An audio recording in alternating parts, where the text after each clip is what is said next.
बिस्मिल्लाहिर्रहमानिर्रहीम अस्सलामुअलैकुम या अली खैर। उम्मीद करना तुम सारे भरा ठीक हो तो अल्लाह ताला तुहानू सारिਆਂ ਨੂੰ ठीक रखे जी। तो सामने जनाब मेरी गुंबद हजरा तो थले इस जगह तो जनाब मेरी पार्किंग ठीक है जी। तो रोटी भी तुसी सारे भरा पता सालन गर्म हो ठंडा करके खाते हो। तो वीडियो सारी वेख्या करो तो तुहानू हर एक चीज़ लभेगी। तो बाकी ते सरकार दे रोज़े की वीडियो शेयर कर दिओ। तो हुण मैं तुहानू विखावां पार्किंग ठीक है जनाब। आओ हुण तुहानू पार्किंग विखाईए थल्ले चलने तो तुहानू जनाब पार्किंग विखाने ठीक है। नाले थल्ले बने ने वज़ू खाने तो नाले पार्किंग वेख्या जी। वो ना पी लिखे ओ आया पी नज़र। लो जी चलने थल्ले तो हुण तुहानू विखाने पार्किंग ठीक हो गया जी। पौड़ियाँ लगी ठीक है जी।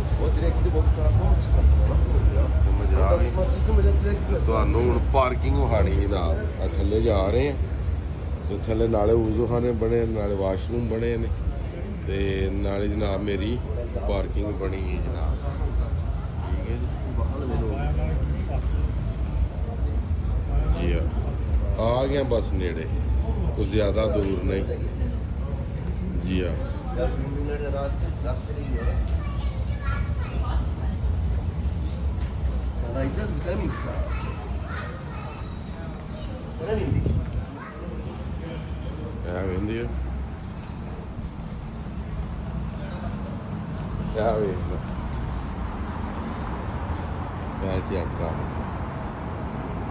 ठीक है।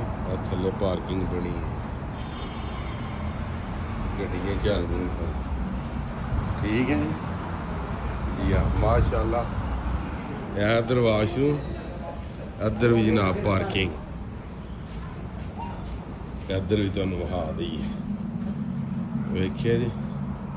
आ वेख लो सारी पार्किंग जी टोटल उत्तों ही माया ने इस साइड से सारी पार्किंग माशाल्लाह बड़ा प्यारा माहौल है जी अल्हम्दुलिल्लाह जी ठीक है जी। हुण चले वज़ू खाने वज़ू करके तो मगरब की अजान का भी वक्त हो गया तो नमाज का भी जनाब वक्त हो गया ठीक हो गया जी।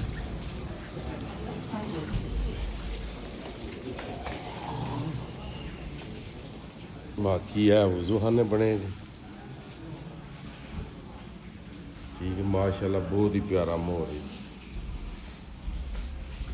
बाकी वीडियो अच्छी लगी तो शेयर लाजमी करो सही है। एवें ना हथानू मफलूज करके ना बह जाया करो देर कर छड़िया करो। इस तरह तुहानू वो चीज़ां दा बहाना वा जिहड़ियां तुहानू अज तक किसी ने विखाई है। बाकी अल्लाह हाफिज़ फी मान अल्लाह जनाब।